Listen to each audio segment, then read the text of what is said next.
मैं अपने भक्त के घर में प्रवेश कर रही हूँ। अरे अंगना पधारो महारानी, मोरी शारदा भवानी।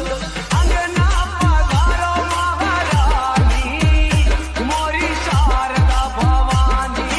अंगना पधारो महारानी।